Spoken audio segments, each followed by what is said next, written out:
One of the best things about gaming is there are so many different popular franchises out there, each one with a ton of different installments. When talking about Zelda, you have Ocarina of Time, A Link to the Past, Link's Awakening, Breath of the Wild, and all of these are awesome games, but everyone always has that one pick that is definitely their favorite, and Grand Theft Auto is no exception to this. Although not a lot of people talk about those first few games with that top-down perspective as being some of the best, once we got to that PS2 generation, things definitely took a turn for the best. We got a trilogy of amazing games there when talking about Grand Theft Auto 3, Vice City, San Andreas, and then onward, we got Grand Theft Auto 4, we got Grand Theft Auto 5, and then more Grand Theft Auto 5 and more Grand Theft Auto 5, but when we go back to that PS2 generation, I played GTA 3, I played San Andreas, but this guy right here has never played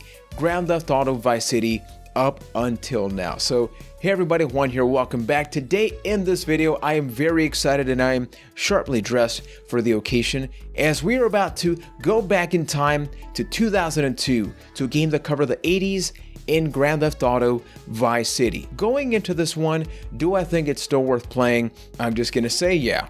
It's definitely worth playing. I think Vice City is an unbelievable game, so go down to that comment section after liking and subscribing, and when it comes to those top 3 GTA games, is Vice City among that list? Let me know, and without further ado, let's go back to the 80s and have ourselves a great time in Vice City.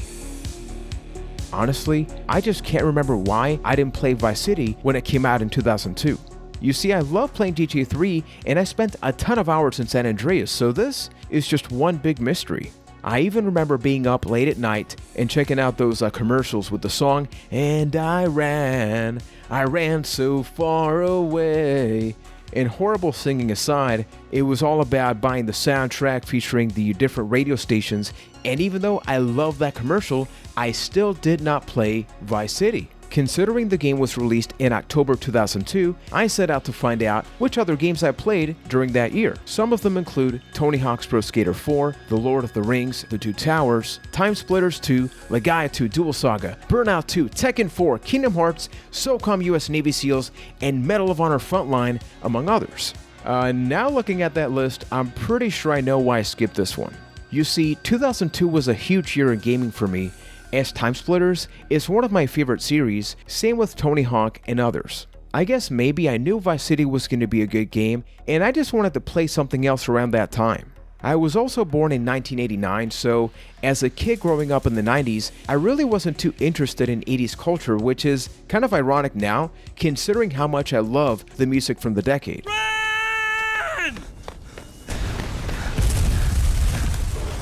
Going into Vice City in 2021, I knew I was going to enjoy it because I had already played through GTA 3 a couple of years ago, and despite the world feeling somewhat empty, it was still a fun time.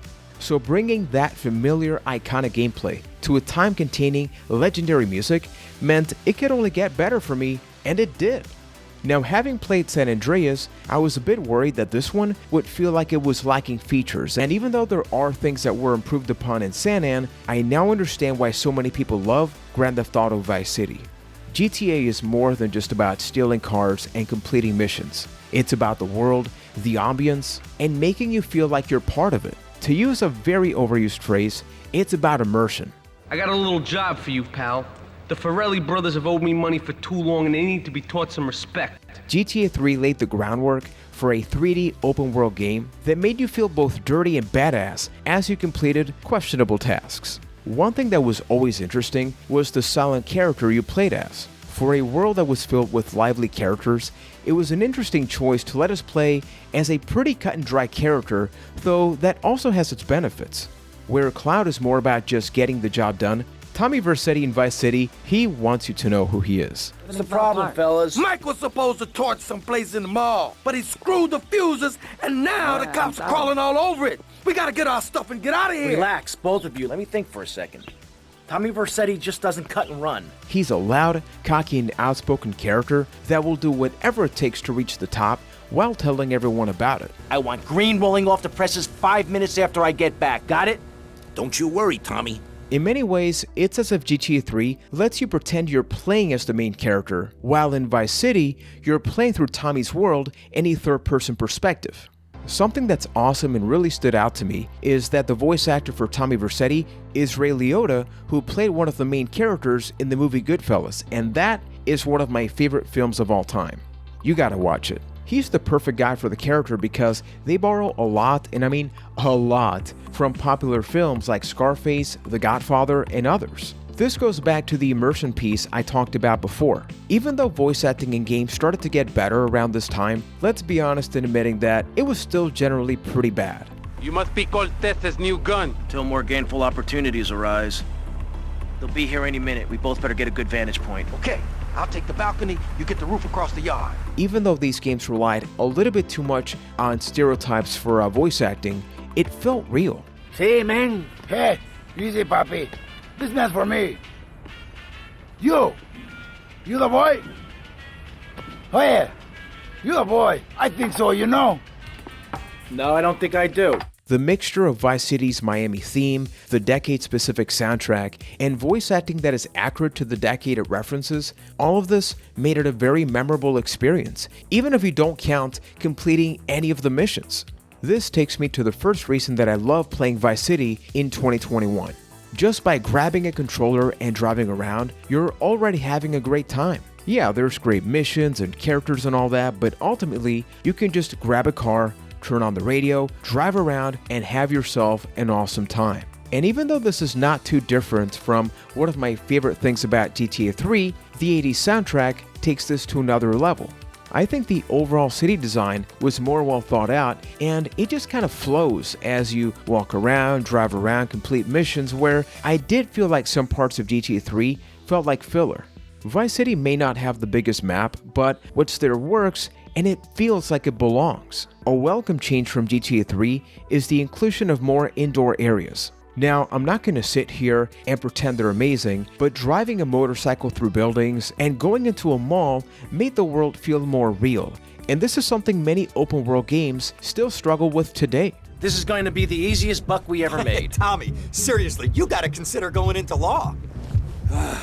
What the hell are you smoking, man? And even though it's based on a real decade, and let's not forget that GTA on the PS2 was a very controversial series, but playing it now as an adult, honestly, it kind of feels like a neat cartoon. There's a lot of raw moments, you are running over people, you're doing all sorts of crazy shenanigans, but the combination of the graphics, the animation, and the gameplay makes it feel more like something out of Looney Tunes than Miami Vice. And I think that's something that Vice City, GTA 3, and San Andreas got right. They could be inspired by actual locations, but they are first and foremost a video game. They are ridiculous, over the top, and fun because of it. What's going on? Tommy, oh, good. Listen. I like fish. I love fish.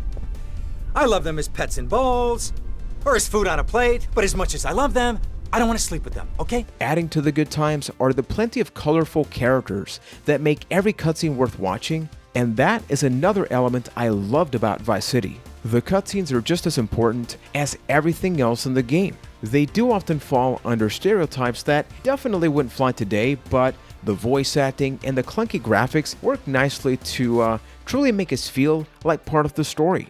Tommy's ascension into madness really is a fun ride, as each mission tends to get more and more outrageous. And I've gone long enough without talking about the glue that really binds all of this together. We gotta talk about the music. As great as Vice City is, its soundtrack is what really makes it such a fun world to be in. I know for a fact that I'm not the only gamer that it's thanks to games like GTA, Tony Hawk's Pro Skater, that I got introduced to so much amazing music that I still listen to today. Even though I hadn't played this one before, I'd still listen to its soundtrack online, which motivated me to listen to even more 80s music. I go as far as saying that it's my favorite decade as far as music goes. The bands here are amazing. We have Iron Maiden, Megadeth, Slayer, Motley Crue, Night Ranger, Toto, Foreigner, Hall & Oates, and the list goes on.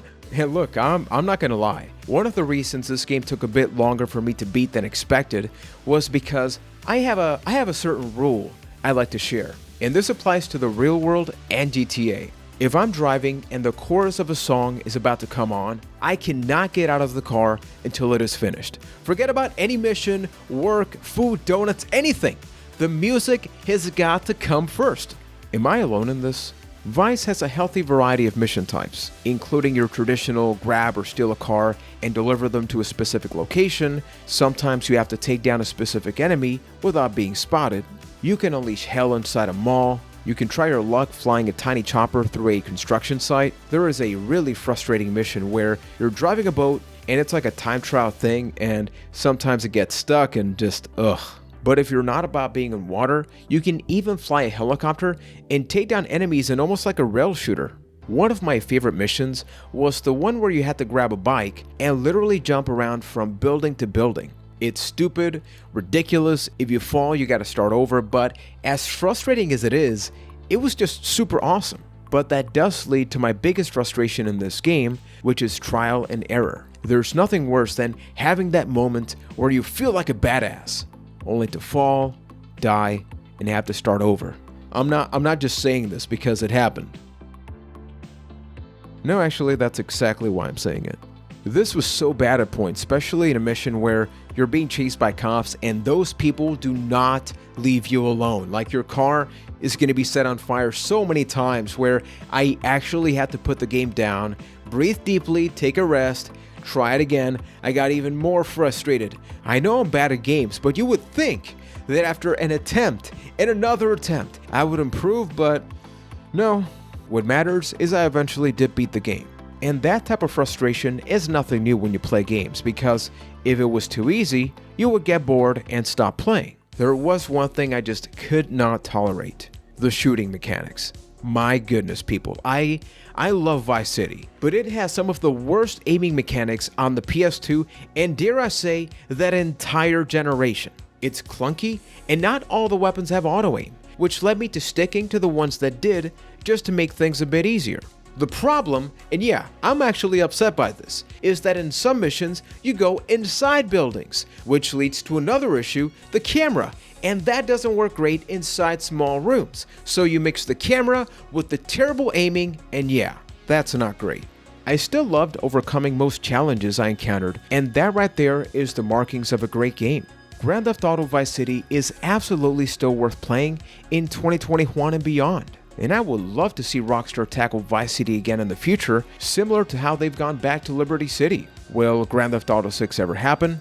Only time will tell, but I seriously enjoy going through this classic, which is available now on multiple consoles and even your phone. Each version is a little bit different, and a couple of them have had songs removed. I played the original version on PS2, which many say is still the definitive edition. The graphics are not the prettiest, and the action is often frustrating, but there are so many elements in this game that it's easy to forgive its faults. You can buy locations and make profit off them, enjoy a carefully curated world filled with many memorable moments, and travel back in time as you listen to an unbelievable soundtrack that was great then, is awesome now, and will forever still be fun to listen to.